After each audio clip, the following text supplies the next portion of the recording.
Mistrz w jazzie, w tańcu jazz 2015. Mistrz świata w modernie 2015.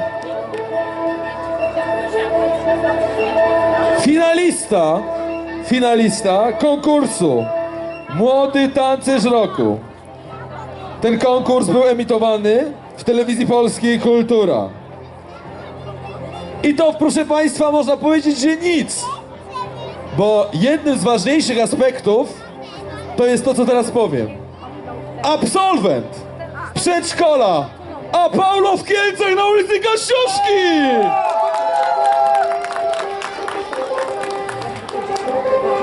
Ladies and gentlemen, przed Państwem utalentowany młody człowiek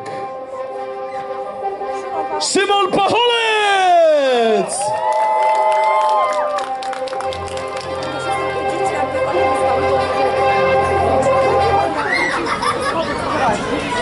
One zejdą, żeby one... Tak.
Szymon Pacholec! Zostań, Szymon, zostań na scenie.